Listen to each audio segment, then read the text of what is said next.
ஆண்டவராகிய இயேசுவின் நாமத்தில் தொலைக்காட்சி நேயர்களுக்கு அன்பின் வாழ்த்துக்கள். இந்த நாளின் செய்தி என்னவென்றால், committed for a life time, அதாவது வாழ்நாள் முழுவதும் தேவனுக்கென்று அர்ப்பணம். இன்றைக்கு அர்ப்பணம் என்ற வார்த்தையின் பொருள் என்னவென்றால், எதிர்பார்ப்பு இல்லாமல், நிபந்தனை இல்லாமல் செய்யப்படுகிற ஒன்று. இன்றைக்கு நம்முடைய அர்ப்பணங்களிலே அது நிமிடத்திற்கு நிமிடம் மாறிக்கொண்டு இருக்கிறது. ஆரம்பத்திலிருந்த அர்ப்பணம் இன்றைக்கு இல்லை. இடையிலே வசதிகள், வாய்ப்புகள், பெருக்கம், முன்னேற்றம் இது வரும்போது அர்ப்பணங்கள் மாறி போகிறது. ஒரு காலத்துல ஆண்டவருக்கு என்று அர்ப்பணித்தவர்கள் ஊழியத்திலே, உடையிலே, தோற்றத்திலே, தன்னுடைய வாழ்க்கையின் எல்லா நிறைகளிலும் இப்படித்தான் வாழ வேண்டும் என்று அர்ப்பணித்த அநேகர் இன்றைக்கு அர்ப்பணத்தை விட்டு விலகி இருப்பது மிக பரிதாபமானது. அதற்கு பல காரணங்களை சொல்லுகிறார்கள். காலங்கள், அதாவது மனிதர்களுக்கு ஏற்ப நம்மை மாற்றிக்கொள்ள வேண்டும். இல்லை, மனிதர்கள் மாறலாம், ஆனால் தேவன் மாறுவதில்லை. அதனாலே செய்தியை அர்ப்பணிக்க வேண்டிய 5 பகுதிகள், நாம் அர்ப்பணிக்க வேண்டிய 5 பகுதிகள். முதலாவதாக நீதிமொழிகள் 16:3. அந்த வார்த்தை இப்படி சொல்கிறது: உன் செய்கைகளை கர்த்தருக்கு ஒப்புவி. செய்கைகள் செய்கைகள் எல்லாவற்றையும், whatever it may be, ஊழியமா இருக்கலாம், குடும்பமா இருக்கலாம், வேலையா இருக்கலாம், சின்ன சின்ன காரியங்களா இருக்கலாம். வேதம் சொல்லுகிறது, அந்த சின்ன சின்ன காரியங்களையும் கர்த்தருக்கு ஒப்புவி. உன் செய்கைகள் யாவை? அரங்கத்தின் செய்கை, அந்தரங்கத்தின் செய்கைகள், ஊழியத்தின் செய்கைகள் எல்லாவற்றையும். இன்றைக்கு அநேகரை பார்க்கிறேன், மனம் போன போக்கிலே, அறிவு என்ன சொல்லுகிறதோ, காலங்கள் என்ன சொல்லுகிறதோ, மக்கள் என்ன சொல்லுகிறார்களோ. ஒரு சின்ன கேள்வி: உங்கள் செய்கைகள் தேவனால் அங்கீகரிக்கப்பட்டதா? எதை செய்தாலும், அது ஊழியமா இருக்கலாம், அது நீ எதை செய்தாலும் உங்கள் செய்கைகள் தேவனால் அங்கீகரிக்கப்பட்டிருக்கிறதா? வெற்றி பெறலாம். இன்றைக்கு கூட சற்று நேரத்துக்கு முன்பாக தொலைபேசியிலே ஒரு நண்பர் சொன்னார், ஒரு ஊழியர் இன்னொருடைய வீட்டை பவர் வாங்கி அவர் மரித்து போனார், அதை விற்று விட்டார். ஒரு ஊழியன் செய்கிற செயல். யோசித்து பாருங்கள். அந்த நபர் ஒரு ஊழியன் என்ற நம்பிக்கையில பவர் எழுதி கொடுத்தார். பிள்ளைகள் இருக்கிறார்கள், ஆனால் இவர் அது விற்பனைக்கு பேசுகிறார். ஒரு ஊழியர். எத்தனை பெரிய கேவலம்! அன்பானவர்களே, உங்கள் செய்கைகள் உங்களுக்கு பிரம்மாண்டமா இருக்கலாம். இப்ப நான் செய்கிற ஊழியங்கள் எனக்கு பிரம்மாண்டமா இருக்கலாம், ஆனால் என் செய்கைகள் கர்த்தருக்கு ஏற்றவனவா? ஃபாதர் பாண்டது போல ஏற்றவனா இருப்பதாக நம்முடைய செய்கைகள் கர்த்தருக்கு பிரியமா இருக்கிறான் என்பதை சற்று ஆராய்ந்து பார்ப்போம். ஆண்டு சொல்கிறார், உன் செய்கைகள் ஆண்டவருக்கு பிரியமா இருக்குமானால், உன் கிரியைகள் ஆண்டவருக்கு பிரியமா இருக்குமானால், அடுத்த வார்த்தை, உன் யோசனைகள் உறுதிப்படும். உன்னுடைய காரியங்கள் உறுதிப்படும், உன்னுடைய வாழ்க்கை உறுதிப்படும், உங்கள் ஜீவியங்கள் உறுதிப்படும். ஆங்கிலத்துல மிக அழகாக இருக்கிறது, கமிட் யுவர் ஒர்க்ஸ். ஒரு சின்ன வேலையா இருக்கலாம், ஆண்டவருக்கு என்று அர்ப்பணித்து ஒரு பாடல் பாடுவதா இருக்கலாம், இசைக்கறி வாசிக்கிறதா இருக்கலாம், சபையில சின்ன சின்ன ஊழியங்களை செய்யலாம். அது கூட ஒரு அர்ப்பணம். ஏதோ செய்ய வேண்டும். ஆலயங்களிலே பார்க்கிறேன், ஒரு வேலை செய்ய வேண்டும் என்றால் ஒரே சத்தம், ஒரு ஆர்ப்பாட்டம், ஒரே அமக்கணம். வேண்டாம். நீங்கள் செய்கிற சின்ன வேலையா இருந்தா கூட அது இன்னொரு கூடாது. Even your thoughts should be committed. உங்களுடைய சிந்தனைகள் கூட தேவனுக்கு அர்ப்பணிக்கப்பட்டதா இருக்க வேண்டும். அது ரொம்ப கடினமான ஒன்று. நம்முடைய மனம், அதாவது அது ஒரு மனமா இருப்பதில்லை. உலகத்துல சொல்லுவார்கள், மனம் ஒரு குரங்கு, அது நிலையா இருக்கிறது இல்லை. நான் விரும்புவதை அது செய்வதில்லை, விரும்பாதே செய்கிறோம். அது எல்லாம் நடக்கிற ஒரு சம்பவம்.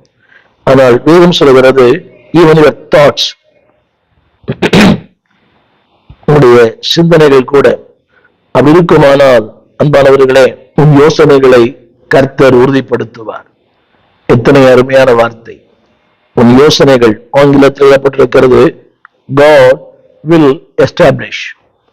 உன் வாழ்க்கை ஸ்திரப்படும், உன் குடும்பம் ஸ்திரப்படும், உன் எதிர்காலம் ஸ்திரப்படும், உன் காரியங்கள் ஸ்திரப்படும். தொடர்ந்து அதே 4ஆம் வசனத்துல, 4ஆம் வசனம், நீதிமொழிகள் 16:4, கர்த்தர் சகலத்தையும் தமக்கென்று படைத்தார். கவனியுங்கள், அந்த வார்த்தை தமக்கென்று. நாம் செய்கிற ஒவ்வொன்றும் அவருக்கென்று, ஒரு மனிதனுக்காக அல்ல. ஒருவேளை ஒரு இயக்கத்தில் இருக்கலாம், ஊழியம் செய்யலாம், கர்த்தருக்கென்று. ஏதோ ஒரு அலுவலகத்தில் ஊழியம் செய்யலாம், அது கர்த்தருக்கென்று. வாட் எவர் யூ டு, ஆண்டவர் உங்களுக்கு என்ன செய்யும்படி சொன்னாரோ, எதையெல்லாம் செய்கிறீர்களோ, அன்பான ஊழியர்களே, அன்பான திருச்சபை மக்களே, எல்லாரும் சொல்லுகிறேன், அதாவது சகலத்தையும் தமக்கென்று. அப்படியானால் நான் இப்போது பேசுகிறேனே அவருக்காக, அவருக்கென்று, அவர் நாம மகிமைக்காக, நமக்காக. இன்றைக்கு அநேகர் மனிதனுக்காக தான் ஊழியம் பண்றோம். என்ன சொல்றோம்? அவர் எனக்கு ஒத்து வராது, அவரோடு ஊழியம் செய்ய மாட்டேன், அவரோடு பாட மாட்டேன், அவரோடு இசைக்கறி வாசிக்க மாட்டேன்.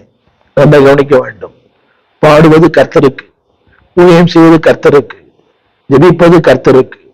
எனவே கர்த்தருக்கென்று செய்யும் போது மனிதர்கள் உங்களுக்கு முக்கியம் அல்ல, தேவன் தான் முக்கியம். எனவே இந்த நாளிலே நான் சொல்ல விரும்புகிற வார்த்தை, ஆண்டவர் எதிர்பார்க்கிற அர்ப்பணங்கள். முதலாவது, தேவனுக்கென்று உங்கள் அர்ப்பணியுங்கள். தேவனுக்கென்று, அதாவது giving yourself by faith. தேவனுக்கென்று உங்கள் வழிகளில நான் சொல்லுகிற முதல் குறிப்பு, உங்களுடைய வாழ்வை கர்த்தருக்கு தாங்க. வாழ்வு சொல்லும் போது உங்கள் குடும்பம், உங்கள் பிள்ளைகள், உங்கள் அலுவலகம், கமிட்மெண்ட் டு காட், தேவனுக்கென்று அர்ப்பணியுங்கள். உங்களுடைய வாழ்க்கை, உங்களுடைய குடும்பம், உங்களுடைய ஊழியம் எல்லாமே. நான் சொல்ல வந்த 3 காரணம் சொல்லுகிறேன். சர்விங், அவருக்கென்று. இரண்டாவது, live for him, அவருக்கு ஊழியம் பண்ணுங்க, அவருக்காக வாழுங்க. உங்கள் நேரம், உங்கள் பணம், உங்கள் தாளந்துகள் அத்தனையும் அர்ப்பணிக்கப்பட்ட ஒன்றா இருக்கட்டும். உங்களை மனதில் வைத்துக் கொள்ளுங்கள், இந்த பணம் என்னுடையது அல்ல, இந்த வீடு என்னுடையது அல்ல, இந்த வாகனம் என்னுடையது அல்ல, இந்த பொருட்கள் என்னுடையது அல்ல, அவர் எனக்கு தந்தார், அது இரவலாய் கொடுக்கப்பட்டது. கவனிக்க வேண்டும், நான் அதை சம்பாதிக்கவில்லை, பெற்றுக்கொண்டேன். I am not earned, but I receive. சம்பாதிக்கல, இந்த ஊழியத்தை சம்பாதிக்கவில்லை, ஊழியத்தை பெற்றுக்கொண்டோம். இந்த கிருபைகளை சம்பாதிக்கவில்லை, கிருபைகளை பெற்றுக்கொண்டோம். இந்த தாழ்ந்துகளை சம்பாதிக்கவில்லை, தாழ்ந்துகளை பெற்றுக்கொண்டோம். திறமைகளை சம்பாதிக்கவில்லை, திறமைகளை பெற்றுக்கொண்டோம். எனவே அந்த எண்ணத்தோடு கூட என் முதல் குறிப்பு, கமிட்டட் டு காட், தேவனுக்கென்று. சொல்லுங்க, என் வாழ்க்கை தேவனுக்கு, என் குடும்பம் தேவனுக்கு, என் பிள்ளைகள் தேவனுக்கு. இதைத்தான் ஏசாயா சொன்னான், நானும் என் பிள்ளைகளும். இந்த அனைவரும் நினைக்கிறாங்க, பிள்ளைகள் உங்களுக்காக அல்ல, அது கர்த்தருக்காக. இதைத்தான் பார்வோன் குமாரத்தின் மகள் சொன்னாள் மோசேயின் தாயிடத்துல, இந்த பிள்ளையை எடுத்து கொண்டு போய் எனக்கென்று வளர்த்திடு, நான் உனக்கு சம்பளம் தருவேன், எனக்கென்று. அப்படியானால் அன்பான தேவ பிள்ளைகளே, உங்களுடைய வாழ்வு கர்த்தருக்காக, உங்களுக்காக அனுப்புவீங்க. அந்த மையம் தேவனா இருக்கணும். நான் சொன்னது போல சர்விங், அவர் ஊழியம் செய்யுங்கள், அவருக்காக வாழுங்கள். ஒரு வாழ்வு, அது அவருக்காக. ஒரே ஒரு வாழ்க்கை, அது ஆண்டவருக்காக இருக்கட்டும். கமிட்டட் டு காட், தேவனுக்கென்று. மனுஷனை பார்த்து சபைக்கு போகாதீங்க, மனுஷனை பார்த்து காணிக்க தராதீங்க. அவருக்கே வசதியா இருக்குது, அவருக்கே கொடுக்கணும், ஒரு பெரிய ஊழியர், அதெல்லாம் இல்லை. You are giving to God. ஆலயத்துக்கு போவது தேவனுக்காக, ஆராதிப்பது தேவனுக்காக, ஊழியம் செய்வது தேவனுக்காக, ஒரு தனிநபருக்காக அல்ல. நானும் ஒரு இயக்கத்தில் 16 ஆண்டுகள் ஊழியம் செய்தேன், கர்த்தருக்காக. புகழ் கிடைத்ததோ பணம் கிடைத்ததோ இல்லை, கர்த்தருக்காக. அதன் பலனை இன்றைக்கு நான் அனுபவிக்கிறேன். நான் சொல்ல வந்த முதல் குறிப்பு, கமிட்டட் டு காட். இரண்டாவது, கமிட்டட் டு யுவர் சர்ச், உங்கள் சபைக்கு உங்களை அர்ப்பணியுங்கள். நிறைய பேர் கேட்கிறாங்க, நிறைய பேர் கேட்கிற கேள்வி, என்ன அடிமையா? இல்ல, அடிமைதான். சபை என்ன ஒரு அரசாங்கமா? அரசாங்கம் தான். வேதம் சொல்லுகிறது, அவர் நம்முடைய சித்தத்தின்படி வேதம் சொல்லப்பட்டிருக்கிறது. அங்கே ஒரு இடத்துல 1 கொரிந்தியர் 12:28 அவர் வைத்தார். இரண்டாவது, அப்போஸ்தலர்களையும் தீர்க்கதரிசிகளையும் குணமாக்கு வரங்களையும் பின்பு ஊழியங்களையும் ஏற்படுத்தினார். தமிழில ஊழியங்கள், ஆங்கிலத்துல கவர்மெண்ட். திருச்சபை என்பது ஒரு அரசாங்கம். இல்ல, சட்டங்கள் உண்டு, திட்டங்கள் உண்டு, ஒழுங்கு உண்டு. நினைக்கிறாங்க ஒரு சத்திரம் இல்லை, இது நீங்க விரும்பினா வந்து போறதுக்கு. புரியுதா உங்களுக்கு? இது ஒரு பொழுதுபோக்கு மன்றம் அல்ல, இது ஒரு அமைப்பு. தேவன் ரத்தம் சிந்தி வாங்கின ஒரு அமைப்பு சபை. எனவே உங்கள் சபையை அற்பமா எண்ணாதிருங்கள், உடைய ஊழியனை அற்பமா எண்ணாதிருங்கள். Commitment to church. அப்போஸ்தலர் 2ஆம் அதிகாரம் 42ஆம் வசனம், 42 47 வசனம் வாசிக்கிறேன், கவனமாய் கேளுங்கள். அதிகமான நீண்ட வசனங்கள் தான் இருந்தாலும் 42. பின்பு அப்போஸ்தலர் உபதேசத்திலும் அந்யோன்யத்திலும் அப்பம் பிற்கதிலும் ஜெபம் பண்ணுவதிலும் உறுதியாய் தரித்திருந்தார்கள். கருத்து வேறுபாடு இல்லை. இந்த வார்த்தை சொல்கிறேன், உறுதியாய் தரித்திருந்தார்கள். எதிலே? உபதேசத்தில். இன்றைக்கு உபதேசத்தை பேசினா ஜனங்களை பிடிக்கல. இப்படிதான் சபைக்கு வரக்கூடாது, இது ஒழுங்கு இல்லை, இந்த ஆடம்பரம், இந்த அலங்காரம், இப்படிப்பட்ட மேக்கப். உடனே அடுத்த நாள் எதிர்வினையாற்றுவது. எதுவும் சொல்லுகிறது, அவர்கள் அதிலே உறுதியாய் தரித்திருந்தார்கள். கொண்ட கொள்கையில், எடுத்த தீர்மானத்தில் உறுதி. இதை ஆங்கிலத்தில் சொன்னேன், கமிட்டட் டு லைஃப் டைம். வாழ்நாள் முழுமையான ஒரு அர்ப்பணம். நிறைய பேரை பார்த்தேன், இந்த பரவசப்பட்டு ஊழியத்துக்கு போறாங்க. என் நண்பர் ஒருவர், அவர் ஒரு இங்கிலாந்துல மருத்துவம் படித்தவர். பரவசமாகி திடீர்னு ஒரு நாள் இந்தியா வந்தார். உடனே அடுத்த நாள் ஒரு சில நாட்களுக்குள்ளே வட இந்தியாவுக்கு போனார். ஒரு 2 மாதங்கள் இருந்தார், திரும்பி வந்தார். இன்றைக்கு ஊழியம் ஆண்டவரும் இல்லை, ஊழியனும் பொய் என்று சொல்லுகிறார். ஊழியமே இல்லை, இன்னைக்கு அது குறித்த பாரமே இல்லை, சிந்தையே இல்லை. ஒரு கால, அதாவது பரவசத்தினால் எடுக்கிற தீர்மானங்கள். அப்படி யாரும் போகாதீங்க. பரவசம் 10 நாளைக்கு தான், ஆனா உண்மையான தீர்மானம் லாங் லைஃப். யோசித்து பாருங்களேன், தேசத்தை வந்த மிகப்பெரிய மேல்நாட்டு மிஷனரிகள் வந்து தங்கி தங்கள் ஜீவனையே இங்க அர்ப்பணித்தார்கள். ஒரு வில்லியம் கேரி, சொல்லலாம், ஒரு ஹட்சன் டெய்லர். ஒவ்வொரு தேசத்துக்கு போனவங்க எல்லாம் அங்கேயே மறித்து தன் ஜீவனை அவர்கள் அங்கே விட்டார்கள். அவருடைய கருத்து என்னவென்றால், உறுதியாய் தரித்திருந்தார்கள். அதுல மட்டுமல்ல, அடுத்த வார்த்தை கமிட்டட் டு சர்ச். எதிலே கமிட்டட்? 25. இது சற்று கடினம். காணியாட்சிகளையும் ஆஸ்திகளையும் பெற்றார்கள், எல்லாருக்கும் பகிர்ந்து கொடுத்தார்கள். அவர் சொல்ல வந்த கருத்து கமிட்டட் டு சர்ச். அவருடைய விளைவு என்னவென்றால் 2:47, அவர்கள் தேவனிடத்துல தயவு பெற்றிருந்தார்கள். தேவனிடத்துல தயவு பெற்றார்கள். உங்கள் அர்ப்பணம் தேவ தயவை கொண்டு வரும். உங்கள் அர்ப்பணம் தேவ கிருபையை கொண்டு வரும். உங்கள் அர்ப்பணம் தேவ ஆசீர்வாதத்தை கொண்டு வரும். அது மட்டுமல்ல, உங்கள் அர்ப்பணம் அநேகரை திருச்சபையிலே கொண்டு சேர்க்கும். வசனம் சொல்லுகிறது, கர்த்தர் அனுதினமும் சபையிலே ஆத்துமாக்களை சேர்த்தார். உங்கள் அர்ப்பணம் அநேகரை திருச்சபைக்கு கொண்டு வரும். எனவேதான் நான் சொல்ல வந்த முதல் குறிப்பு கமிட்டட் டு காட். இரண்டாவது, கமிட்டட் யுவர் சர்ச். உங்கள் சபைக்கு அர்ப்பணம் பண்ணுங்கள். எந்த சபையில கர்த்தர் வைத்தாரோ, இன்னைக்கு பாருங்க, பாஸ்டர் பிடிக்கலன்னா வேற சபை மாறிடணும். ஊழியம் பிடிக்கலாம் வேற சபை. ஒரு புருஷன் பிடிக்கலன்னா வேற புருஷனை மாற்ற முடியுமா? இது கொஞ்சம் விரசமான ஒரு கேள்வி. போதில் பிடிக்கவில்லை, சபை மாறுகிறோம். கணவர் பிடிக்கவில்லை, சபை மாற்ற முடியுமா? அப்படியானால் தேவன் உங்களை எங்கே வைத்தாரோ ஜீவகாலம் எல்லாம் சபை ஒழுங்கா இருங்க. பூர்ணமான சபை எதுவுமே இல்லை. எல்லா சபைகளின் குறைவுகள் உண்டு, நிறைவுகள் உண்டு. எந்த ஊழியனும் பூரணமானவர் அல்ல. ஒரு பூரணமான ஊழியனை தேடி நீங்கள் செல்வதனால் காலம் முழுவதும் கண்டுபிடிக்கவே முடியாது.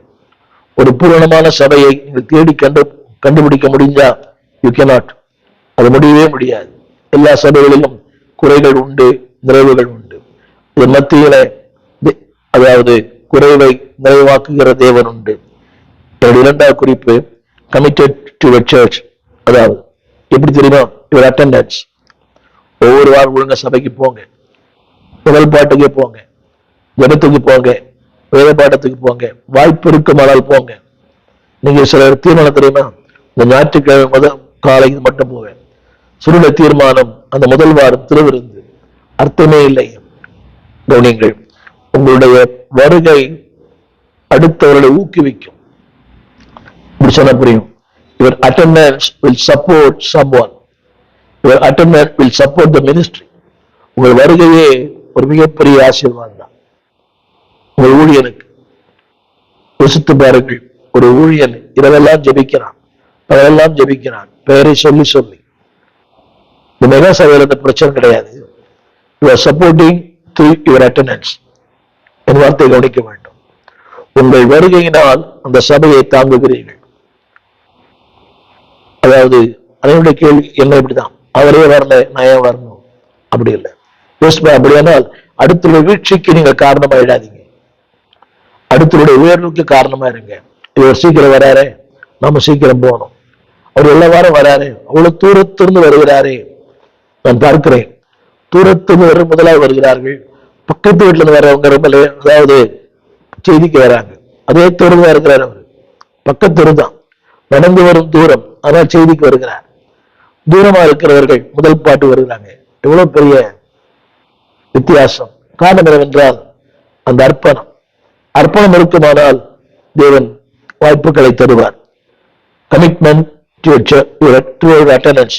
இரண்டாவது, த்ரூ யுவர் கான்ட்ரிபியூஷன். நான் சொல்ல உங்கள் ஊழியத்திற்கு உற்சாகமாய் கொடுங்கள். இந்த ஊழியம் வளரட்டும், இன்னும் 2 சபைகள் ஸ்தாபிக்கப்படட்டும். இதுவரை 70க்கு மேற்பட்ட சபைகளை ஸ்தாபித்திருக்கிறோம். இந்த சபையின் மூலமாக இடம் வாங்கி சபை கட்டியிருக்கிறோம். 70 ஊழியர்களை மாதந்தோறும் தாங்குகிறோம். அப்படியானால் அன்பாருடைய காரணம் மக்களுடைய உதார்த்தமான காணிக்கை, எனக்கென்று அல்ல. ஆனாலும் இது உண்மை. தேவ சமூகத்தில் 70க்கு மேற்பட்ட சபைகளை ஸ்தாபிக்க தேவன் அனுக்கிரகம் பண்ணினார். அதற்கு காரணம் மக்களுடைய உதாரத்துவமான காணிக்கைகள். இதை கேட்டுக்கொண்டிருக்கிற அன்பானது, கமிட்டட் டு யுவர் கான்ட்ரிபியூஷன். ஒரு பணத்துக்கு உங்களை அர்ப்பணியுங்கள். அதாவது அந்த பணம் உங்களுக்கு அர்ப்பணிக்கட்டும். மூன்றாவது, committed to the service of God. தேவ ஊழியத்திற்கு உங்களை அர்ப்பணியுங்கள். 1 கொரிந்தியர் புஸ்தகம் 3ஆம் அதிகாரம் 9ஆம் வசனம். இங்கே பவுல் சொல்லுகிறார், நாங்கள் தேவனுக்கு உடன் வேலையாட்களா இருக்கிறோம், நீங்கள் பண்ணையா இருக்கிறீர்கள். இந்த வார்த்தை கவனிக்க வேண்டும். நீங்கள் பண்ணை, நாங்கள் வேலையா. புரிய நினைக்கிறேன். நீங்கள் தான் பண்ணை, நிலம். அந்த பண்ணையிலிருந்து பலன் பெற விரும்புகிறவன் தான் அந்த வேலைக்காரன், யஜமான். அதுல ஒரு வார்த்தை, நீங்கள் தேவனுடைய பண்ணையா இருக்கிறீர்கள். ஆங்கிலத்துல இந்த வார்த்தை எப்படி சொல்லப்பட்டிருக்கிறது? இப்படி வார்த்தை, we are laborers. நீங்க தான் அவனுடைய பண்ணை. இந்த பண்ணையில என்னவெல்லாம் இருக்கும்? எல்லாமே இருக்கும். ஒரு பண்ணை என்று சொன்னால் அதுல தாவரங்கள், கால்நடைகள், கனிமரங்கள் எல்லாமே இருக்கும். ஒரு பண்ணை, பூக்கள் இருக்கும், பழங்கள் இருக்கும், கால்நடை இருக்கும். அப்படியானால் உங்களுக்குள்ளே கர்த்தர் விளையாட்டு வைத்திருக்கிறார். நாங்கள் யார்? அதில் சொல்லப்பட்டிருக்கிறது, நாங்கள் உடன் வேலையா இருக்கிறோம். எவ்வளவு பெரிய வாழ்க்கை! நீங்கள் சாதாரண மக்கள் அல்ல, நீங்கள் பண்ணை. அதில் அடுத்தபடி சொல்லப்பட்டிருக்கிறது ஒரு வார்த்தை, நீங்கள் தேவனுடைய மாளிகையா இருக்கிறீர்கள். வீடு குடிசையா இருக்கலாம். உங்களை தேவன் பார்க்கும் போது தேவன் சொல்கிறார், நீங்கள் ஒரு மாளிகை. எனவேதான் 1 கொரிந்தியர் 3:10, be கமிட்மெண்ட் டு சர்வீஸ். உங்களை அவருடைய ஊழியத்திற்கு, உங்களுக்கு கொடுக்கப்பட்ட ஊழியத்தை சிறப்பாக செய்யுங்கள். 3:10 அஸ்திபாரம் போட்டேன். சில கிருபை இருக்குது. 2வது கட்டுகிற கிருபை. 2வது நீர் பாய்ச்சுகிற கிருபை. எல்லாருக்கும் ஒரு கிருபை இருக்குது. நான் சொல்ல வந்த குறிப்பு, be commitment to your church. இன்னைக்கு ஒரு சின்ன வேண்டுகோள்.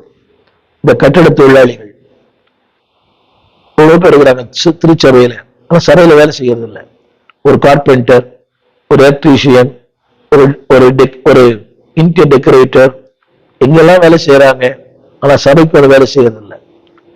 ஒரு வருத்தமான ஒன்று. என்னை கேட்டுக்கொண்டிருக்கிற அன்பான தேவனுடைய பிள்ளைகளை, ஒருவேளை கட்டட தொழிலாளா இருக்கலாம், ஒரு கார்பெண்டரா இருக்கலாம், ஒரு வெல்டரா இருக்கலாம், ஒரு எலக்ட்ரீஷியனா இருக்கலாம், ஒரு இன்டீரியர் டிசைனா இருக்கலாம். Work for your search. உங்க சபையை அழகுபடுத்துங்க. நித்தியத்தில் நீங்க பேசப்படுவீங்க. யார் யாரையும் அழகுபடுத்துறீங்க, யார் யார் வீட்டை அழகுபடுத்துறீங்க, யார் யார் கட்ட அழுவத்தை அழகுபடுத்துறீங்க. Why not your church? நீங்க சபை அழகுபடுத்தக்கூடாது. ஒருவேளை நீங்க நினைக்கலாம், எனக்கு வருமானம் போயிடுமே. ஒரு நாளும் போகாது. உங்க பேர் பேசப்படும், உங்கள் சபை ஆஸ்வதிக்கப்படும். சேலஞ்ச் பண்ணி சொல்றேன். இந்த கட்டடத்துல வேத திறமை பெற்ற நீங்கள், உங்களுக்கு என்ன திறமை இருக்குதோ அதை தேவனுடைய சபைக்கு பயன்படுத்துங்க. ஒருவேளை நீங்க நல்ல டெக்னீஷியனா இருக்கலாம் சபைக்கு, நல்ல எடிட்டிங் இருக்கலாம் சபைக்கு, ஒருவேளை நீங்கள் மீடியாவில் பிரபலமா இருக்கலாம் சபைக்கு, இசைத்துறையில நீங்க இருக்கலாம், உங்கள் சபைக்கு பயன்படுத்துங்க. அங்க போன பேக்கெட் நிரம்பும், இங்க வந்தா மனசு நிரம்பும். அது மட்டுமல்ல அன்பார்களே, இங்கே செய்யப்படுகிற காரியங்கள் அநேகருக்கு ஆசிரியமா இருக்கும். நான் சொன்னேனே, அதாவது உடைய கிரியைகள் அநேகரை சபையிலே சேர்க்கும். 3வதாக நான் சொல்ல வருகின்ற 3வது கமிட்மெண்ட் டு யுவர் ஃபேமிலி. உங்க குடும்பத்துக்கு உங்களை அர்ப்பணியுங்கள். நீங்க நிறைய பேர் அது இல்லை. அது ரொம்ப துக்கமான ஒன்று. எபேசியர் 5:25 புருஷர்களே உங்கள் மனைவி தெரிஞ்ச வசனம் தான், அன்பு கூறுங்கள், அப்படியே கிறிஸ்துவும் சபையில் அன்பு கூர்ந்தார். Commitment to your family. உங்க குடும்பத்துக்கு அர்ப்பணம் பண்ணுங்க. நிறைய பேர் பார்க்கிறேன், என்ன நடக்குது குடும்பத்துல, என்ன சமையல், குடும்பத்தை ஒழுங்கா கவனிக்கிறது இல்லை. இவர் இன்டர்நேஷனல் டிராவலர், வார வாரம் ஒரு ஊழியம், அங்கு ஊழியம் இங்கு ஊழியம் போட்டு கலக்கிறார். ஆனா குடும்பத்துல என்ன இருக்கிறது, அங்க மளிகை சாமான் இருக்குதா, அங்க வீட்டுல என்ன நடக்குது, ஒரு பொருள் கெட்டு போச்சு அதை மாத்தணும், அந்த வீட்டுக்கு என்ன தேவை, அதை பத்தி கவலையே இல்லை. எல்லாம் கர்த்தர் பார்த்துப்பார். அந்த கர்த்தர் உங்க மூலமா தான் பார்ப்பார். அதற்காக தான் கர்த்தர் வைத்திருக்கிறார். என்னுடைய 3வது குறிப்பு, கமிட்மெண்ட் டு யுவர் ஃபேமிலி. உங்க குடும்பத்துக்கு ஒரு அர்ப்பணம் பண்ணுங்கள். Spend more time. எனக்கும் பிள்ளைகள், பேர பிள்ளைகள், குடும்பம் இருக்கிறது. அன்பானவர்களே, அப்படியானால் கமிட்மெண்ட் டு மை ஃபேமிலி. முதலா சொன்னேன் கமிட்மெண்ட் டு காட். 2வது கமிட்மெண்ட் டு யுவர் சர்ச். 3வது கமிட்மெண்ட் டு யுவர் ஃபேமிலி. குடும்பங்கள் அது இல்லை, ஒரு அர்ப்பணமே இல்லை. நிறைய பேரை பார்க்கிறேன், அங்க ஜபம் இங்க ஜபம் அங்க ஜபம் அங்க ஜபம், ஆனா வீட்டுல ஒழுங்கா சமைக்கிறதே இல்லை. அதுபோல அவர் கூட அங்க ஊழியம் இங்க ஊழியம் இங்க ஊழியம், ஆனா வீட்டுல என்ன நடக்குது, தேவைகள் என்ன, அதற்கான என்ன முயற்சி பண்ணலாம், எல்லாம் கர்த்தர் பார்த்துப்பார். அது விசுவாசம் தான். ஆனால் அந்த தேவன் உங்கள் மூலமாகத்தான் கிரியை செய்வார். அந்த நம்முடைய பணி என்ன, மேக்கர், பிரெட் வின்னர். நம்ம தான் அதாவது கட்டுகிற நம்ம தான். கர்த்தர் கட்டுறார் த்ரூ அஸ், என் மூலமாய், என் கிரியைகள் மூலமாய், என் செயல்கள் மூலமாய். கடைசியாக கமிட்மெண்ட் டு யுவர் ஜாப். உங்களுக்கு கொடுக்கப்பட்ட பணியிலே அர்ப்பணம் பண்ணுங்கள். நிறைய பேரை பார்க்கிறேன், கொடுக்கப்பட்ட பணிகளை உண்மையா இல்லை, கொடுக்கப்பட்ட பணிகளை உண்மையா இல்லை. அநேக அலுவலகங்களை கூட அலுவலக நேரத்துல மொபைல் பார்க்கறது, ஃபேஸ்புக் பார்க்கறது விட்டால் அவர்களை ஊழியத்துக்கு போறேன்னு சொல்றது. Commitment to your job. உங்களுக்கு கொடுக்கப்பட்ட அந்த உக்கரான ஊழியம், அது பெரிய ஊழியம். அது சிறிதானதோ பெரிதானதோ, கமிட்மெண்ட் டு யுவர் ஜாப். உங்களுக்கு கொடுக்கப்பட்ட அந்த வேலையில உண்மையா இருங்க. யார் பார்க்கிறாங்களோ இல்லையோ, இன்னைக்கு அலுவலகங்களை சிசிடிவி கேமரா வச்சிருக்கிறாங்க. என்ன பண்றாரு, என்ன போறாரு. இதுக்கு என்ன காரணம்? இன்னைக்கு அந்த ஐடி நிறுவனங்களில் மானிட்டர் செய்யப்படுகிறது. ஒரு டெலிபோன் காலும் உடைய அசைவுகள் மானிட்டர் செய்யப்படுகிறது. உங்களுடைய வருகை, உங்களுடைய புறப்பாடு எல்லாமே மானிட்டர். அதுக்கு என்ன காரணம் என்றால், அன்பானவர்களே, இதுல கமிட்மெண்ட் இருந்தோம்னா அந்த பிரச்சனையே வராது. திரும்ப சொல்லுகிறேன், மக்கள் புகழாக இல்லையோ பரலோகம் நம்மளை புகழும். நம்முடைய எஜமான் அவர் மாத்திருந்தேன். நமக்கு ஒரு எஜமான் உண்டு, அவர் நம்மை நாள்தோறும் பார்க்கிறார். எனவே இந்த நாளிலே என்னை கேட்டுக்கொண்டிருக்க அன்பு தேவ பிள்ளையே, கமிட்டட் ஃபார் லைஃப் டைம். கொஞ்ச காலம் அல்ல, வாழ்நாள் முழுவதும். அதாவது கல்லறை செல்லும் வரை ஒரு அர்ப்பணம். அது நிமிடத்துக்கு இவனை மாறிக்கொண்டே இருக்கிறது. காலங்கள் மாறலாம், மனிதர்கள் மாறலாம், சூழ்நிலைகள் மாறலாம். அவர் மாறினால் என்பதற்காக நீங்கள் மாற வேண்டாம். கர்த்தர் சொன்னார், நான் கர்த்தர், நான் மாறாதவர். உலகமே மாறும், உறவுகள் மாறும், எல்லாமே மாறும், அழைத்தவர் மாறாதவர். எனவே இந்த நாளிலே உங்கள் செய்கைகள் கர்த்தருக்கு பிரியமா இருக்கட்டும். உங்கள் செய்கைகள் உங்கள் மனைவிக்கு தெரியாம இருக்கலாம், உங்கள் கணவனுக்கு தெரியாம இருக்கலாம், உங்கள் உடல் ஊழியருக்கு தெரியாம இருக்கலாம். என் செய்கை என் மனைவிக்கு தெரியாது, என் பிள்ளைகளுக்கு தெரியாது, ஆனால் என் செய்கை கர்த்தருக்கு தெரியும். ஆங்கிலத்தில் மை ஒர்க்ஸ், அது எந்த விதமான கிரியா இருக்கலாம், நற்கிரியை, துர்க்கிரியை. நிறைய குடும்பங்கள்ல பாருங்களேன், அவருடைய கணவர் எப்படி சம்பாதிக்கிறார், நிறைய வாங்கி தரார், அவருடைய சம்பளத்துக்கு அதிகமாக செலவு பண்றார். எப்படி? மனைவி கேட்கணும், உங்க வருவாய் வளர்த்தான், இதுக்கு மேல நீங்க செலவு பண்றீங்க, இந்த பொருள் எப்படி வந்தது, இந்த பொருளை வாங்கி தந்தீங்களே, இந்த நகை எப்படி வந்தது, இந்த உடைகள் எப்படி வந்தது, அது யாரும் அது கேட்கிறாங்கன்றது பெரிய கேள்விக்குறி. ஏதோ வாங்கி தந்தார், அனுபவிக்கிறோம், இல்ல அது எப்படி வந்தது? உலகம் சொல்கிறது, வஞ்சனையினால் வந்த போஜனம் இன்பமாயிருக்கும், பின்பு அவன் வாய் பருக்களால் நினைக்கப்படும். அன்னைக்கு இன்பமா இருக்கலாம். அன்பான சகோதரிகளே, கேளுங்க, இது எப்படி வந்துச்சு, இந்த காசு உனக்கு எப்படி கிடைச்சது, எந்த வித சம்பாரிச்சிங்க? நிறைய பேருக்கு தன் கணவர் என்ன வேலை செய்கிறார் என்பது அவங்களுக்கு தெரியறதில்லை, என்ன சம்பளமே தெரியறதில்லை, எப்படி வருமானம் வர்றதே அவங்களுக்கு. என்னன்னா, அவங்க தேவை சந்திக்கப்பட்டா போதும், வேண்டாம். தேவைகளை பரத்திலிருந்து தேவன் சந்திப்பார். அதான் ஒண்ணு, you have to do your job. எனவே நாளிலே திரும்ப வாழ்நாள் அர்ப்பணம், தேவனுக்கு அர்ப்பணம் பண்ணுங்கள், ஒரு சபைக்கு அர்ப்பணம் பண்ணுங்கள், ஊழியத்திற்கு அர்ப்பணம் பண்ணுங்கள், உங்களுடைய குடும்பத்துக்கு அர்ப்பணம் பண்ணுங்கள், உங்களுடைய வேலை ஸ்தலத்துக்கு அர்ப்பணம் பண்ணுங்கள். அர்ப்பணிக்கப்பட்ட வாழ்க்கை அற்புதமாய் மாறும். அது மட்டுமல்ல, உங்கள் வாழ்க்கை அற்புதமா இருக்கும், உங்கள் குடும்பங்கள் அற்புதமா இருக்கும், உங்கள் சந்ததி அற்புதமா இருக்கும். அர்ப்பணிப்போம் முழுமையாக, அரைகுறையாய் அல்ல, கட்டாயத்தால் அல்ல, மனமுவந்து உடலை கொடு, உள்ளத்தை கொடு, உற்சாகமாய். அப்படி கொடுக்கும் போது உங்களுடைய வாழ்க்கை இன்னொரு பரிணாமத்திற்கு தேவன் கொண்டு போவார். உங்களுக்கு அஜரிக்க விரும்புகிறேன். ஜெபிப்போம். வானத்தையும் பூமியும் படைத்த நல்ல ஆண்டவரே, வறுமையான வேலைக்காக நன்றியுடன் துதிக்கிறோம். நாளிலே ஒரு அர்ப்பணிக்கப்பட்ட ஒரு வாழ்க்கை, தேவனுக்கு, திருச்சபைக்கு, எங்கள் குடும்பத்திற்கு, நாங்கள் செய்கிற வேலைக்கு, இந்த நம்பி தந்திருக்கிற பொறுப்புக்கு அர்ப்பணிக்கிறோம். என்னை நம்பி அவர் தந்த பொறுப்பை அவர் வரும் வரை காத்துக் கொள்ளுவேன். அப்படிப்பட்ட மேலான கிருபை எங்களுக்கு தாரும். ஆட்கொள்ளும் ஆசீர்வதியும் இயேசுவின் நாமத்தில் நல்ல பிதாவே, ஆமென். தேவன் தாமே உங்களை ஆசீர்வதிப்பாராக. இந்த செய்தி உங்களுக்கு பிரயோஜனமா இருக்குமே ஆனால் எங்களோடு தொடர்பு கொள்ளுங்கள். இந்த செய்தி அனைவருக்கு அனுப்புங்கள். வசனத்தை அனுப்பி இந்த ஊழியத்தை தாங்குங்கள். இது பல சேனல்களை ஒளிபரப்பப்படுகிறது. உங்கள் பொருளாதாரத்தாலும் ஜபத்தினாலும் தாங்க அந்த கேட்கிறோம். God bless you. எங்கள் விலாசம் போதகர் ஸ்டீஃபன் தேவகுமார், திறந்த வாசல் சபை, நம்பர் 65, பரமானந்த தெரு, 7 கிணறு, சென்னை 600001. தொடர்புக்கு 9841839287. மேலும் 0444183330. எங்கள் மின்னஞ்சல் stephen.opendoor@gmail.com. எங்கள் தேவ செய்திகளை யூடியூப் சேனலில் பார்த்து பயனடையுங்கள். தேவன் உங்களை ஆசிர்வதிப்பாராக.